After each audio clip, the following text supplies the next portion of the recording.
ठीक आहे. आता कार्यभाराचा ज्याला प्रश्न येतो त्याला तुम्हाला सांगतो की आपला कार्यभार किती असावा. की बाबा किती, एक असिस्टंट असेल तर तो 16 गडाई तास, असोसिएट प्रोफेसर असेल तर 14.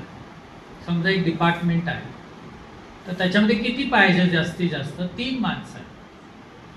किती माणसं आहेत? 3. किती पाहिजे आपल्याला कार्यभार? आता सध्या एका फॅकल्टीची 2च माणसं आहेत, 3 माणसं नाही आहेत. बरोबर आहे ना? 16 दोन्ही 32. डिव्हिजन असतील इकडे तिकडे तर आणखीन कार्यभार थोडा वाढतो. मिनिमम आज कितीची गरज आहे? 32ची. तेवढं होतंय का? तर होते. बरोबर आहे. तेवढा आपला कार्यभार आहे, म्हणजे माझा कार्यभार कुठेही गेलेला नाही. त्यामुळे त्या बाबतीत आपण बिंदास राहूया. कार्यभार माझा शिल्लक आहे. आता याच्यात दुसरी एक ट्रिक बऱ्याच जणांच्या कॉलेजमधून मला ऐकायला मिळाली, विशेषतः सायन्स फॅकल्टी, की जॉईंट डायरेक्टर काय करायला लागलाय की ओई, एसईसी, व्हीएससी यांचं वर्कलोड धरणार नाही. बरोबर आहे ना? सगळ्यांच्या कानावर व्हॉट्सअपला सगळ्यांनी ऐकले. बरोबर आहे ना? आता वर्कलोडच्या बाबतीत आणखीन एक गोष्ट लक्षात ठेवा. वर्कलोड कोण ठरवतं? मूळ प्रश्न आहे. प्राचार्य ठरवतात? शासन ठरवतं तुमचं वर्कलोड? कुलगुरू ठरवतात? संघटना ठरवते? कोण ठरवते वर्कलोड? वर्कलोडचं पत्र कोण देत आहे? कोण देते? आपण देतो ना. आमचं वर्कलोड कोण ठरवत आहे? मी ठरवतो. यावर्षी मी काय घेणार आहे. तिथं कुठेही चूक करायची नाही. जे ऐकायला मिळते ना त्याच्याविषयी तुम्हाला सांगतो. ओई एसईसीचं वर्कलोड ठरणार नाही. मग हे वर्कलोड घ्यायचं कुणी? रेग्युलर टीचरनी. आणि दुसरं जे वर्कलोड आहे मेन, ते कुणाला द्यायचं? सीएचबी ला द्यायचं. म्हणजे त्यांचा सीएचबीचा पगार निघेल. त्यांचा निघायलाच पाहिजे पगार, शंकाच नाही याच्यात. पण हे आपण कुणासाठी करायला लागलो? तो प्रश्न स्वतःला विचारा. खरोखर त्या म्हणजे सीएचबी वाल्यांसाठी करायला लागलोय का? कुणाच्या तरी पोस्ट आपण वाचवतोय, त्या वाचल्या पाहिजेत, पण या मार्गाने नाही. तर तुमचं जे आडवी मान्यता आहे, तुम्ही काय शिकवायचं हे तिथं फिक्स करून ठेवलंय. तुम्ही फर्स्ट इयरचं काय घ्यायचं आहे, एसवायचं काय घ्यायचं आहे, टीवायचं काय घ्यायचं आहे, हे तुमच्या आडव्या मान्यतेत आहे. बदललं तर काही प्रॉब्लेम नाही, पण शक्यतो गुंता वाढवू नका. आता राहिला प्रश्न ओई एससीसी याचं काय करायचं. तेवढा मोठा प्रश्न आपल्याला सगळ्या कॉलेजचा शैक्षणिक जगाचा प्रश्न आपल्याला पडला. पहिल्यांदा आपला फिक्स झाला का नाही आहे? आपल्याला मला वाटतं टीवायचं वर्कलोड हे 42 पेक्षा जास्त होते.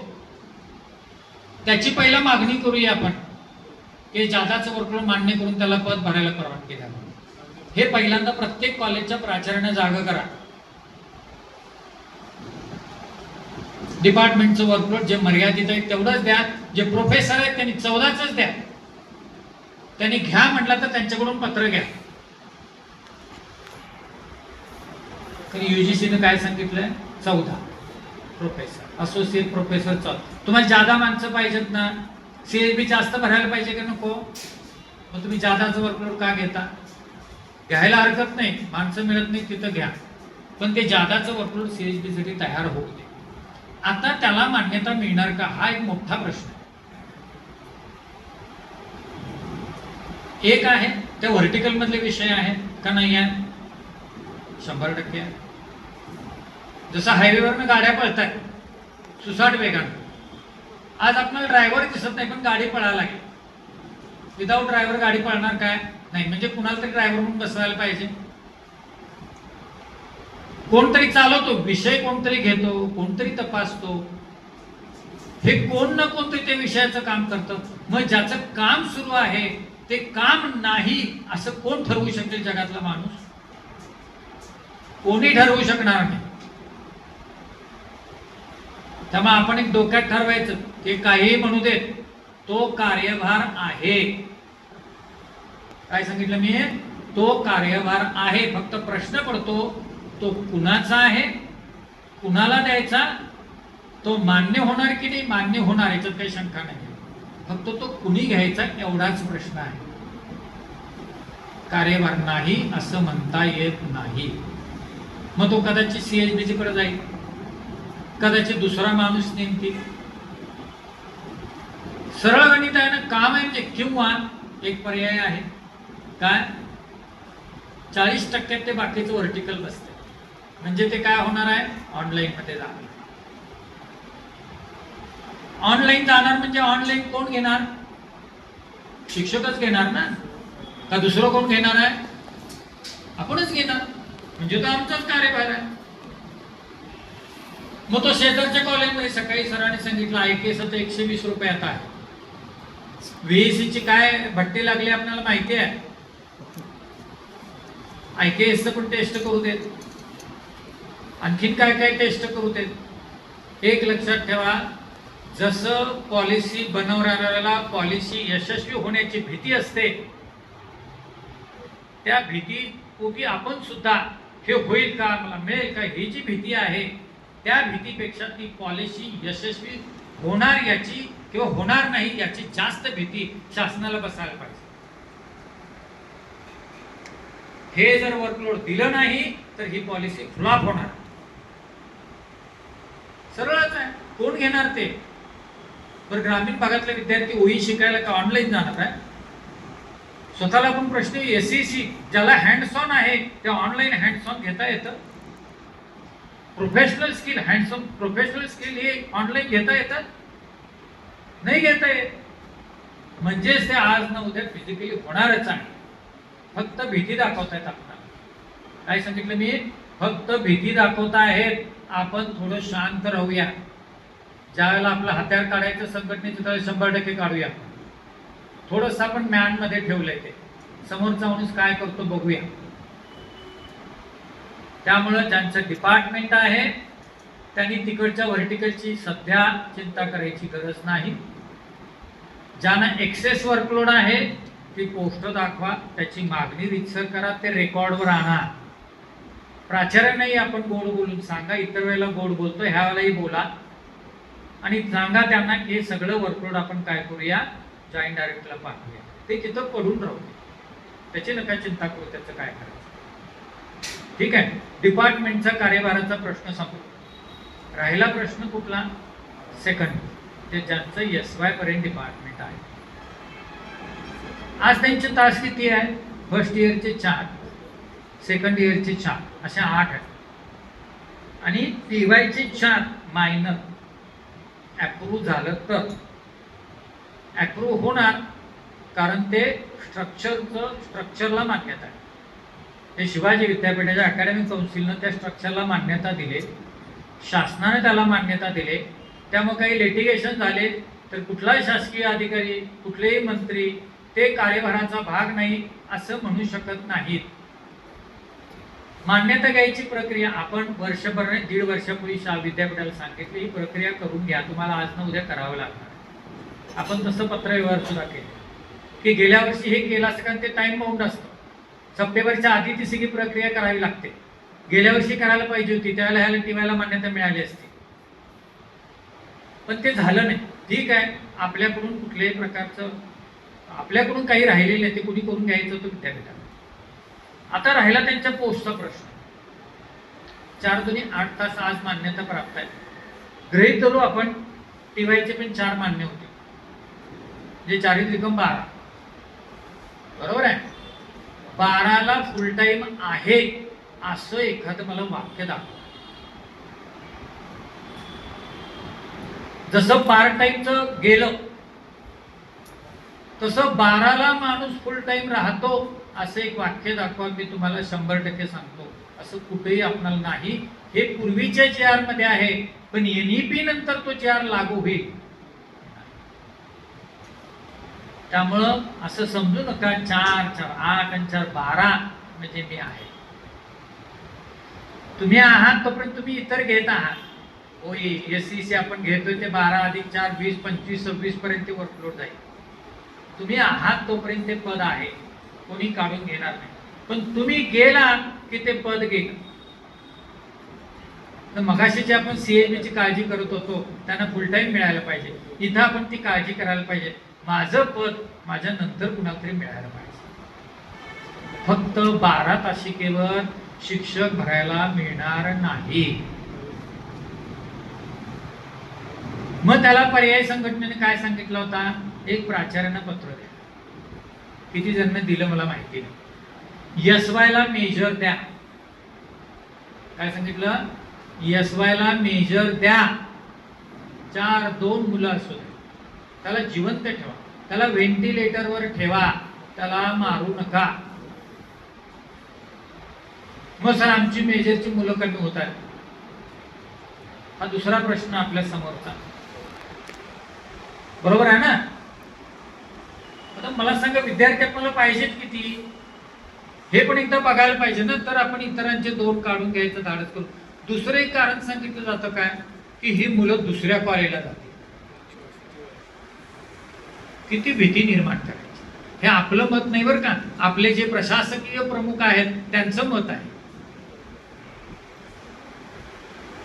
ही पोरं बाहेर जाणार, त्यांना पुढचा प्रश्न विचारा, सर याच्यापूर्वी ती पोरं कुठं थांबत होती, दुसरीकडे जात होती, मग यावेळेला 2-4 बाहेर गेली म्हणून बिघडलं कुठं काय. बरं जायची गरज नाही, तुम्ही ठरवला तो पुढच्या वर्षी मेजर सुरू करायचा, करा ना मेजर सुरू, आणखीन एक पोस्ट निर्माण करा. फक्त विद्यार्थी कसे विभागून घ्यायचे हा एक चिंतेचा विषय आहे, तो तुम्हाला सांगतो. विद्यार्थी कसे विभागून घ्यायचे. आपली जी पदं आहेत, जे NEP च्या पूर्वीची आपल्याला जी मान्यता मिळालेली आहे, ज्या वेळेला कॉलेज सुरू झालं त्यावेळेला आपणाला शासनाचं एक पत्र आहे. त्याच्यात काय म्हटलंय, 120 इनटेक कपॅसिटी आणि त्याच्यातले मान्यता प्राप्त विषय हे खाली दिलेले. मग समजा तुमच्या कॉलेजमध्ये 12 विषय आहेत, तर 120 याला किती शिक्षक आहेत, त्या 12 विषयाचे फर्स्ट इयरला जेवढे लागतील तेवढे. हे कॅल्क्युलेशन आपण ज्याला कोर्टात मांडू, कारण GR आपल्या बाजूने, 120 विद्यार्थ्यांच्या मागे एवढे विषय मान्यता प्राप्त मिळालेले आहेत. मग ते 120 विभागून घेत असताना काही गोंधळ झाला, एकाला 10 एकाला 15 झाले, तर काय प्रॉब्लेम येणार आहे, काही प्रॉब्लेम येणार.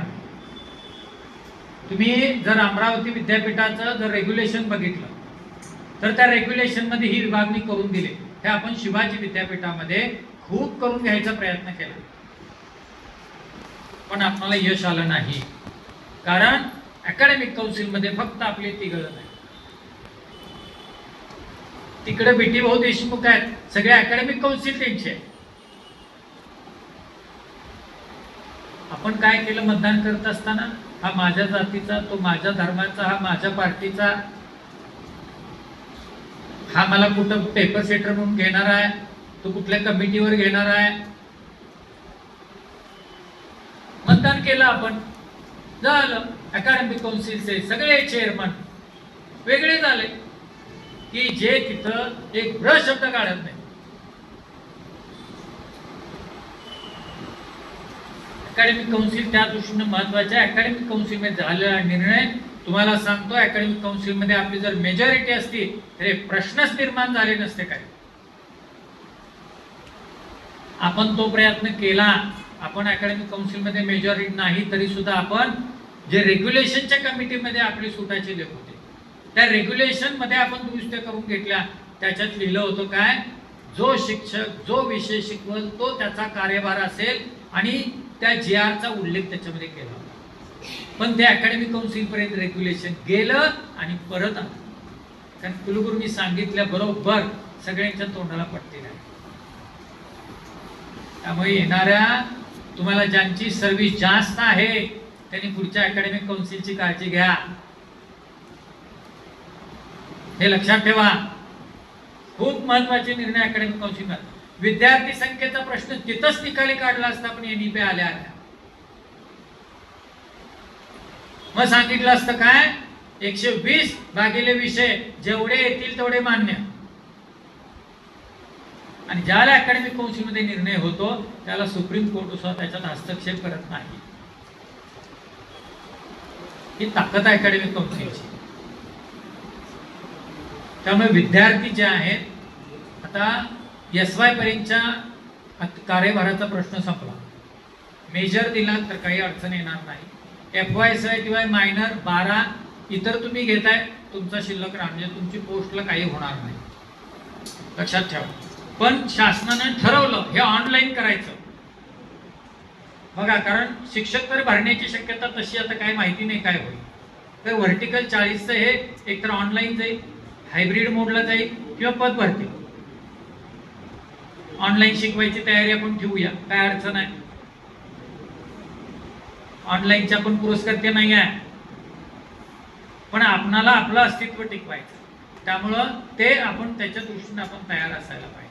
हायब्रिड मोडलाही तयार आहे. आता तुम्ही म्हणाल हे होणार काय सर, तर त्या दिशेनं सगळे कायदे झालेले आहेत. क्लबिंग कायदा झाला, क्लस्टरिंग कायदा झाला, अंमलबजावणीच्या पाईपलाईन मध्ये आहे. सकाळी सांगितलं फक्त 3 प्रकारचे इन्स्टिट्यूट राहणार काय, या होणार काय ते, हे आपण एकदा तपासून बघायला पाहिजे. होणार. एक उदाहरण तुम्हाला सांगतो, एक 2 उदाहरणं सांगतो. सकाळी फक्त तुम्हाला मी काय सांगितलं की 4th इयर सुरू कुठं होणार, जिथं हे सगळं आहे तिथं ते विद्यार्थी जाणार. मनोज सरांनी सकाळी काय सांगितलं, विद्यापीठानं AEDP प्रोग्राम सुरू केले. मला वाटतं 15 अंडर ग्रॅज्युएट कोर्सेस शिवाजी विद्यापीठानं सुरू केले. 15 अंडर ग्रॅज्युएट कोर्सेस मध्ये 15 कॉलेजेस शिवाजी विद्यापीठ कॅटेगरी 1 मध्ये. त्यांना एखादा कोर्स सुरू करत असताना कुणाच्याही मान्यतेची गरज नाही, ना शासनाची, ना UGCची, ना कोणाची. त्यांनी ठरवलं 60 विद्यार्थी 60 वर सुरू. त्यांनी ठरवलं 120 विद्यार्थी 120 विद्यार्थी. एक मॅनेजमेंट काउन्सिल मध्ये ठराव केला की विद्यार्थी संख्या त्यांची वाढते. 15 अंडर ग्रॅज्युएट कोर्सेस म्हणजे 15 कॉलेजेस. आता मला सांगा, एखादा कोर्स सुरू झाला विद्यापीठात, आता इकॉनॉमिक्सचा कोर्स सुरू झाला, काही इंटिग्रेटेड प्रोग्राम सुरू झाले, मुलं पहिला प्रेफरन्स कुठं देणार, विद्यापीठात. आता AEDPचा कोर्स सुरू झाला, अप्रेंटिसशिप एम्बेडेड डिग्री प्रोग्राम. याच्यामध्ये अप्रेंटिसशिप कोण देऊ शकणार ज्यादा, शिवाजी विद्यापीठ. कारण शिवाजी विद्यापीठाचे जवळजवळ 3600 कंपन्यांशी टायअप झाले. मग अप्रेंटिसशिप जाणार जिथं मिळेल तिथंच पोरं जाणार, असे त्यांनी मॅग्नेट्स लावून ठेवले आणि ती विद्यार्थी खेचतायत. मग NEP मध्ये ते स्ट्रक्चर तयार करून ठेवले. काय 1 ते 2 लाख, 1 ते 50 लाख संख्या जिथं आहे तिथं कॅटेगरी 1 ची 150 ते 300 इन्स्टिट्यूट्स असतात. किती, 150 ते 300. त्यांची विद्यार्थी संख्या किती असणार, 25,000 पर्यंत. दुसरी कॅटेगरी आहे की ज्याच्यामध्ये संख्या किती असणार आहे, जास्तीत जास्त मॅक्झिमम 2000 संख्या असेल. त्या इन्स्टिट्यूट्स या किती असणार आहेत, त्यांनी सांगितलेल्या 2000 इन्स्टिट्यूट. त्यांची विद्यार्थी संख्या किती आहे, 5000 ते 25,000. त्या आपण 1 लाखाला आणि 2 लाखाला याप्रमाणे एक. आणि शेवटची कॅटेगरी 3 मध्ये आपण सगळे बसतो. त्याची विद्यार्थी संख्या किती आहे, 2000 ते 5000. आणि त्यांची जास्तीत जास्त मॅक्झिमम इन्स्टिट्यूट किती राहणार आहेत, 10,000 इन्स्टिट्यूट राहणार. तर मला सांगा, सगळ्यांचं मॅक्झिमम जरी पकडलं 10,000, 2,000, 12,000 आणि 300, 12,300 फक्त इन्स्टिट्यूट भारतामध्ये राहणार आहेत.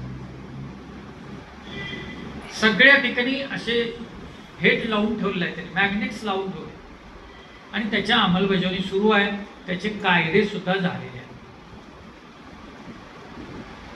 मग AEDP सांगितलं, फोर्थ, असे भरपूर उदाहरण आहेत की जेणेकरून आपल्याकडचा विद्यार्थी काय होईल, तिकडं खेचला जाईल. आता पुढचा प्रश्न महत्वाचा, की किती विद्यार्थी असायला पाहिजेत.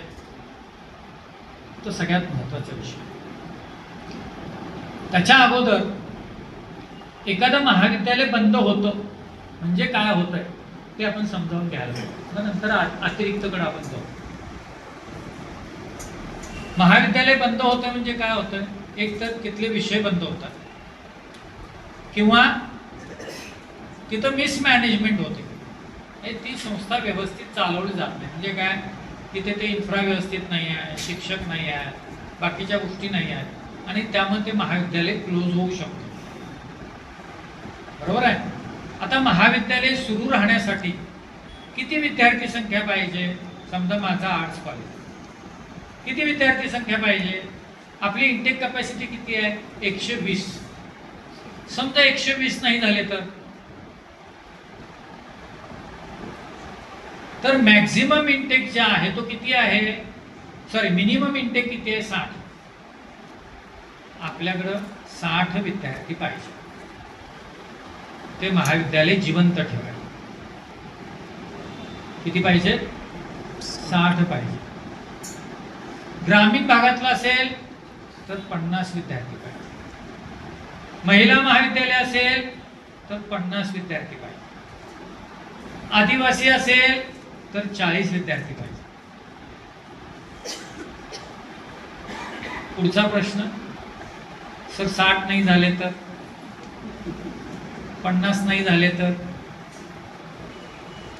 काय होणार. महाविद्यालय बंद पडणार.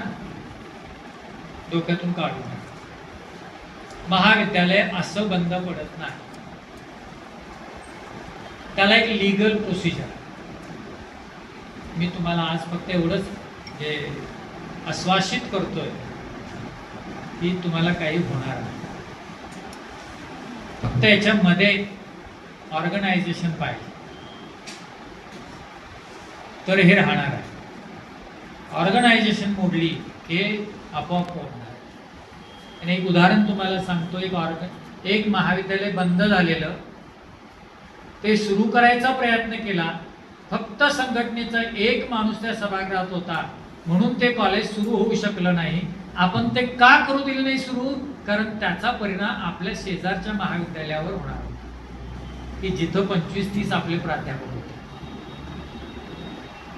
फक्त कोरगुसर होते सभागृहात. अकॅडमिक काउन्सिल रात्री 7:45 पर्यंत चालू. कायदेशीर असेल तर आपण टिकवू शकतो, लक्षात ठेवा. तसं 60च्या खाली आलं तर काय. एक आहे अनुदान. कॉलेज बंद होणार नाही, त्याला एक प्रक्रिया, लिगल प्रोसिजर. कॉलेज बंद करायचं असेल तर त्या संस्थेनं बंदचं प्रपोजल पाठवावं लागतं. आजच्या घडीला कुठली संस्था बंदचं प्रपोजल पाठवेल. मग भीती का वाटते कॉलेज बंद होईल म्हणून.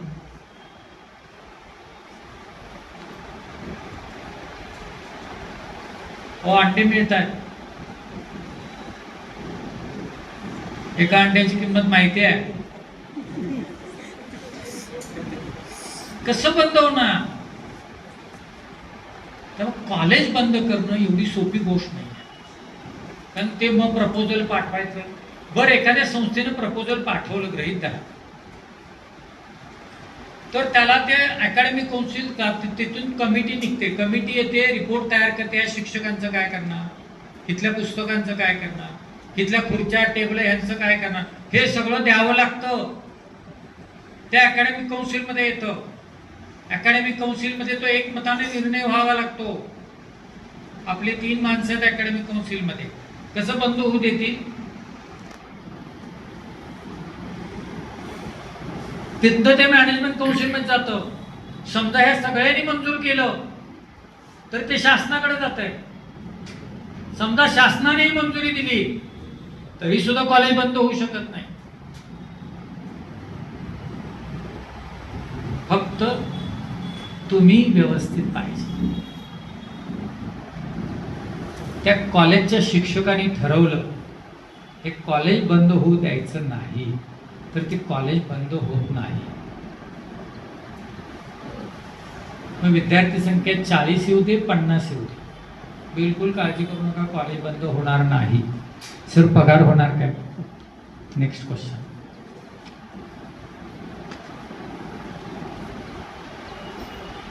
अनुदान निर्धारणावरती त्याचा परिणाम होऊ शकतो. मी काय माझं वाक्य जाणीवपूर्वक म्हणतोय. अनुदान निर्धारणावरती त्याचा परिणाम होऊ शकतो. म्हणजे त्या महाविद्यालयाचं सगळं अनुदान बंद होईल का? नाही. फक्त याच्यात एक आपण गोष्ट पाहायची सगळ्यांनी, इथं शपथ घेऊन जायचं. आपण बंद खोलीत बसलो, बंद खोलीतला ऑक्सिजन संपत आला, तुम्ही जरा धिप्पाड आहात, ऑक्सिजन याला जागा नाही म्हणून तुम्ही सगळा शोषून घेऊ नका. आपल्या आसपास बसलेली सुद्धा आहे, त्यांना थोडा ठेवा. वाईट काय आहे, आपल्या समोर एखादी व्यक्ती मरत असेल, मेली, तर तुम्ही सुद्धा जगत नाही. हे कोरोनात बघितले आपण. शेजारच्या बेडवरचा मेला की आपण बघितले काय. त्यामुळे तो ऑक्सिजन आपण पुरवून वापरूया. फक्त हा थोडा ट्रान्झिशन पिरियड हा जाऊ देऊया, सर्वाईव्ह होऊया. 50 पोरं आहेत ना, सगळ्या विषयात समान वाटून घ्या. पुढाकार तुम्ही घ्या, समजावून सांगा. नाहीतर मी 40 घेतो, बाकीचे जाऊ देत. एकदम ओढू नका. एकदम सोडावं लागतं तर जगतो आपण. इनहेल एक्सेलची ती नैसर्गिक प्रक्रिया आहे. थोडा थोडा घ्या, सगळ्यांना जगूया. त्या पद्धतीनं कॉलेज बंद होणार नाही, हे लक्षात ठेवा. आता राहतो प्रश्न विद्यार्थी संख्या. त्याच्या अगोदर उपस्थिती राहतो पुन्हा सरप्लस.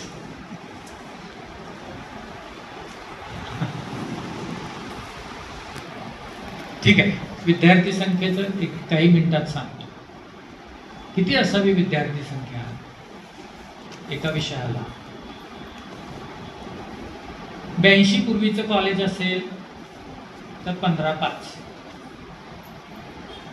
ठीक आहे. आता 82 पूर्वीचं कॉलेज असेल तर ते युनिटरी युनिव्हर्सिटी होणार, हे लक्षात ठेवा.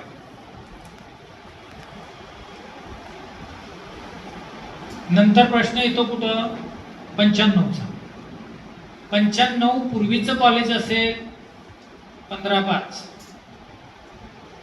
जे ग्रामीण भागासाठी 5, शहरी भागासाठी 15.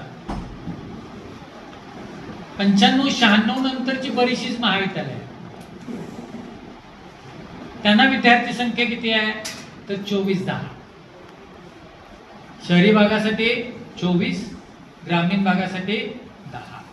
पुढचा प्रश्न, 24 नाही झाली तर, 10 नाही झाली तर? तुमचेच प्रश्न आहेत ते मलाही पडलेले आहेत म्हणून मी विचारतो. तर हे जे GR सांगितले मी तुम्हाला, हे GR एक लक्षात ठेवा. आम्ही नेहमी कधीही विद्यार्थी संख्या निश्चित करा, बॅच निश्चित करा, अशी कधीही संघटनेनं मागणी केली नाही. तुम्हा लोकांचंच आमच्यावरती प्रेशर, इसर एकदा विद्यार्थी संख्या निश्चित करा.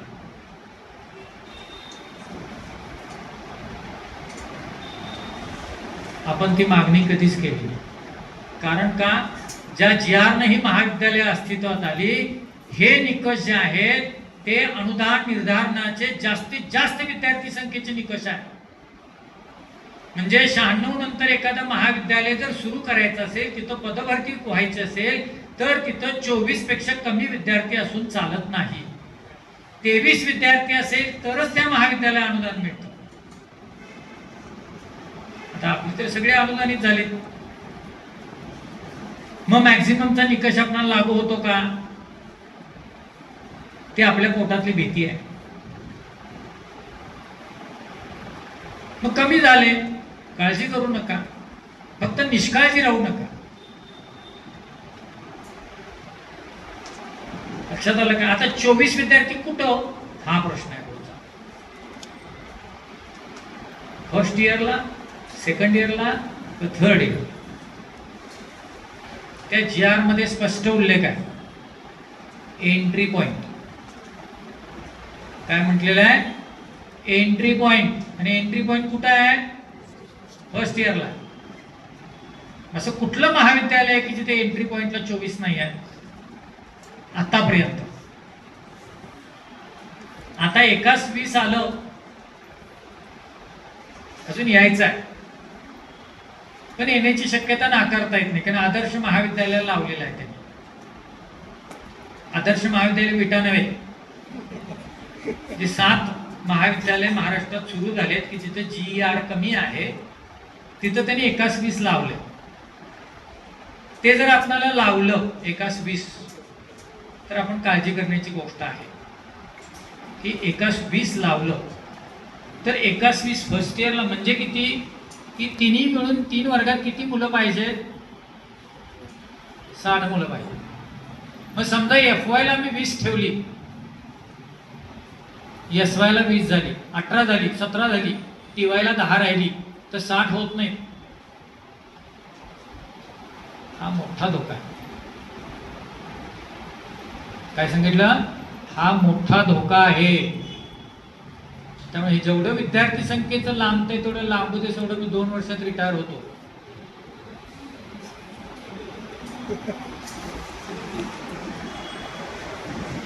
आजची परिस्थिती सांगतो.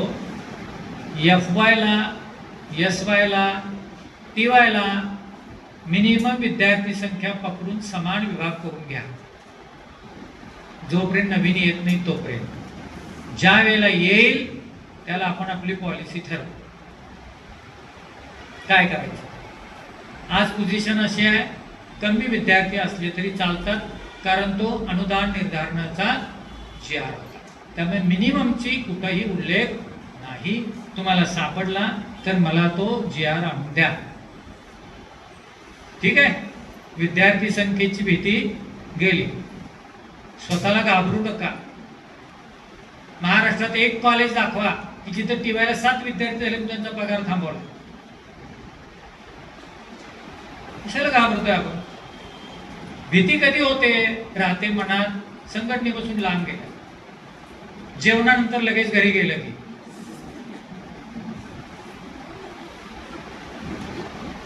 संघटनेची वर्गणी नाही भरली की 1000 रुपये म्हणजे एवढे वाटतं.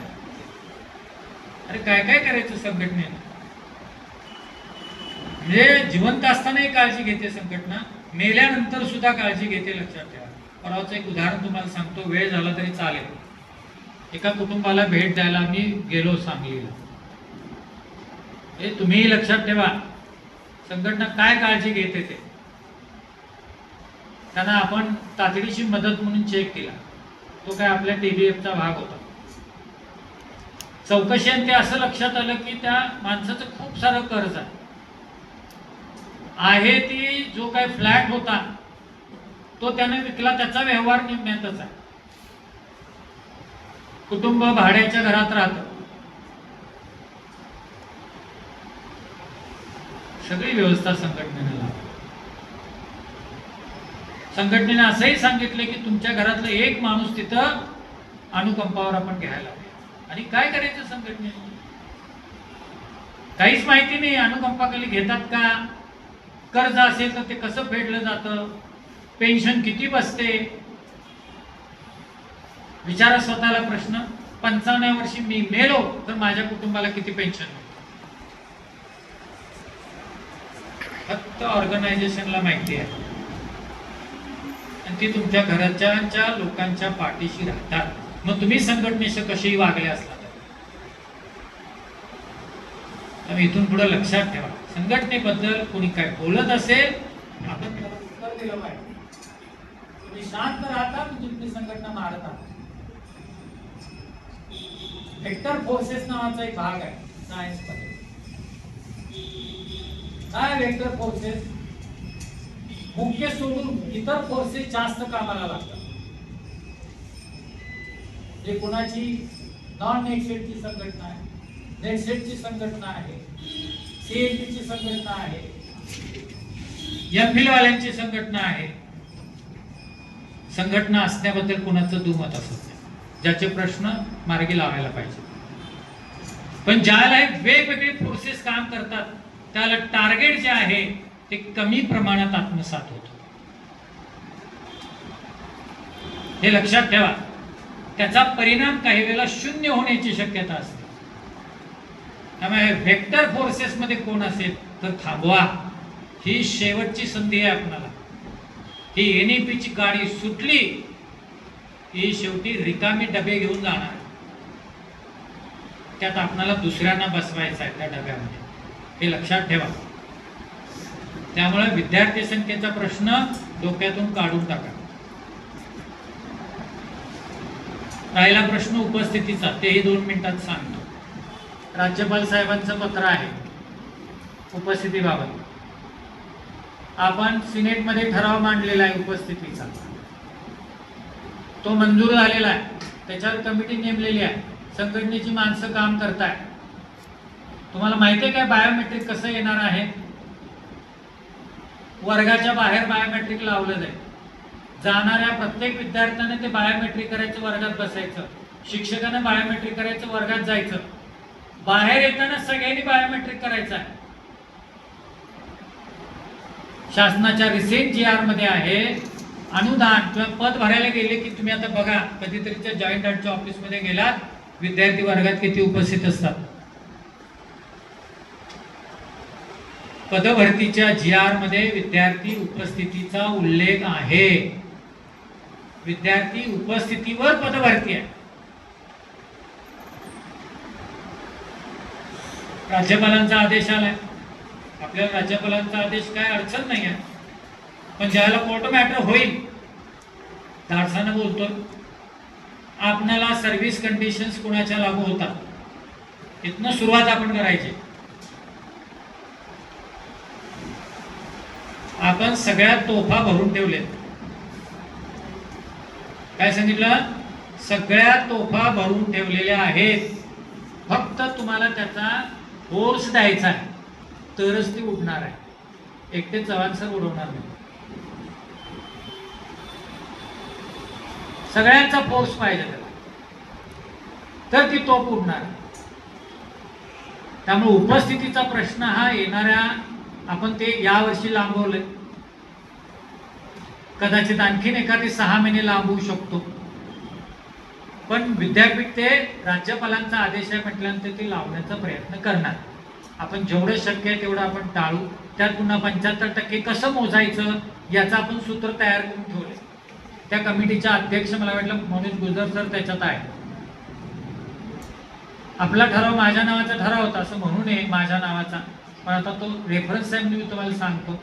मग त्या कमिटीच्या अध्यक्ष त्या मला म्हटलं सर तुमचं मत यात महत्वाचं आहे, तुम्हाला नेमकं काय अपेक्षित आहे, संघटनेनं काय मांडायचे ठरवून ठेव. आपण बऱ्याच गोष्टीचं भांडवल करत नाही. व्हॉट्सअपवर आपण नाचत नाही, संघटना नाचवत नाही. त्याला मग असं असं असं ज्यानं कधी तोंडही बघितलेलं नसतंय,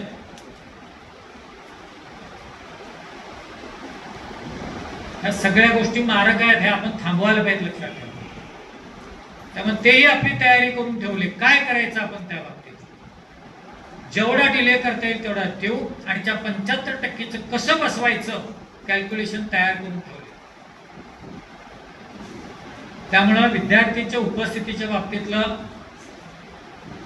आज थोडासा श्वास चांगला घ्यायला हरकत नाही. तर राहिला सरप्लसचा प्रश्न. सरप्लस कधी होतो? ज्या वेळेला तुम्हाला जे दिलेलं वर्कलोड आहे ते वर्कलोड कमी झालं की तुम्ही सरप्लस. ते कधी होतंय? तुमचा विषय बंद पडला, ती विद्याशाखा बंद पडली, ते कॉलेज बंद पडलं. बघा सरप्लस कधी होतो? हे सगळं असेल तर विषय तुमचा पूर्ण बंद झाला, विद्याशाखा बंद झाली, कॉलेज पूर्ण बंद झालं, तर तुम्ही सरप्लस होता. बरोबर आहे. आता सरप्लस वेगवेगळे आहेत, म्हणजे कुणाला करतात वगैरे त्याच्या खोलात जात नाही मी. फक्त तुम्हाला सांगतो, मला वाटतं 95 का 96चा GR आहे, 96-95च असेल. त्यात त्यांनी काय केलं होतं, 12 तासिकेच्या खाली तुमचे तास आले तर सरप्लस.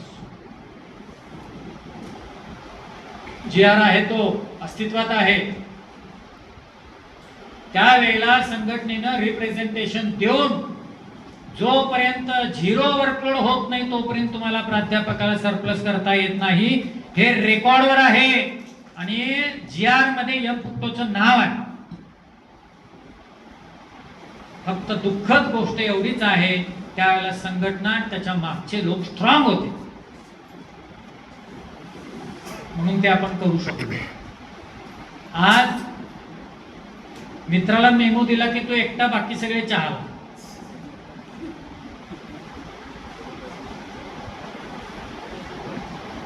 प्रोफेसर झाला की त्याचा ग्रुप घेऊन चहाला. करू नका, आपण एक आहोत. त्यामुळं 12च्या खाली कोण आला, जोपर्यंत तो 0 होत नाही तोपर्यंत तो सरप्लस होणार नाही आजच्या एक्झिस्टिंग GR नुसार. आता मला सांगा, तुमचं 0 वर्कलोड व्हायला किती कालावधी लागेल? त्यामुळे तुम्ही अतिरिक्त ठरणार काय? मध्ये प्रयोग केला, सांगलीतल्या काही लोकांना सरप्लस करायचा प्रयत्न केला, एकदा जाऊन संघटना फक्त भेटली, 15 का 17 लोक होते, सगळ्यांचं सरप्लस कॅन्सल करून टाकलं. ही पॉवर आहे संघटनेची, एकटा नाही कोण काय करू शकत याच्यात. मग त्या सरप्लस मध्ये सुद्धा वर खाली कुणाला सरप्लस करायचा, आपण लागलोयच माग. मी सेवा ज्येष्ठ, आपल्यात भांडणं सुरू झाले. तसंच त्यावेळेला महिलांच्या बाबतीत जरा संख्या जास्त आहे उल्लेख करतो. पहिल्यांदा कुणाला घालायचं, महिलांना घालवायचं. या फक्त जाऊन डायरेक्टरना भेटली, सांगितलं त्यांनी जोपर्यंत 30% त्याच्या खाली येत म्हणजे 30% मिनिमम तिथं मेंटेन करायला पाहिजे. 30% पैसा जर महिला खाली येत असतील तर त्यांना सरप्लस करता येणार नाही. हे GR मधलं वाक्य आहे, त्याच्यात एम.चं नाव आहे. सगळ्या बसलेले लक्षात ठेवा, त्याच्या पुढचंही लक्षात ठेवा. कॉलेजला कुलूप लावूनच तुम्ही जायचं.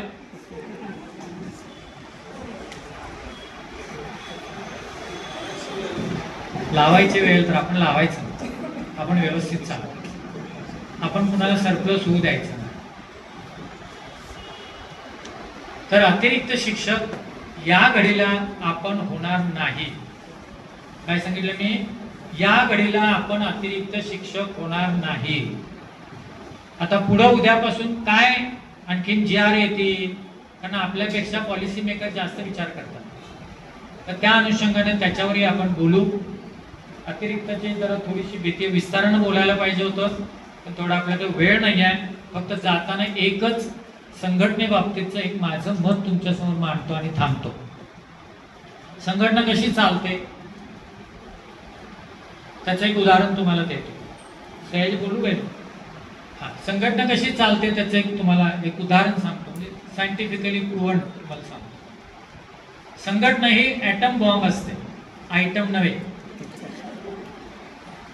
ATOM, ॲटम बॉम्ब असते. ॲटम म्हणजे काय? अणु. खूप छोटी असते ती, पण त्याच्यामधले घटक फार महत्वाचे असतात. एक त्याच्यातला इलेक्ट्रॉन असतो, एक प्रोटॉन असतो, एक फोटॉन असतो. हे असतं ना त्याच्यामध्ये. ते जे वरचं जे आहे ना इलेक्ट्रॉन, ते जास्त जेवढं वळवळते की नाही तेवढा तो अणू जास्त क्रियाशील असतो. ते सगळे आपण इलेक्ट्रॉन आहोत, फक्त त्याला ताकद लागते कुणाची, त्याला तर फोर्स लागतो कुणाचा तरी. ते कोण देतं? तर ते फोटॉन देतात. म्हणजे कोण? आपले प्रतिनिधी, की जे आपल्या स्टाफमध्ये कधी बोलत नाही, ते मुख्य संवादक असतात. त्यांनी संघटनेत मिळाले एनर्जी तुमच्यापर्यंत पोहोचवायची असते. त्यामुळे लक्षात ठेवा, ज्या वेळेला जे प्रतिनिधी येतील ते चांगले फोटॉन असतील, ते फुटाणी नसणार आहेत, ती काळजी घ्या. आणि सगळ्यात केंद्रस्थानी असतो तो म्हणजे न्यूट्रॉनचा भाग असतो, आणि जे प्रोटॉन असतात ते केंद्रस्थानी असतात. मी फोटॉन वेगळा, ते संदेशवाहक असतात. आज आपण फोटॉनचं काम करूया, इथं जे काही मिळालं ते घेऊन जाऊया तिकडं.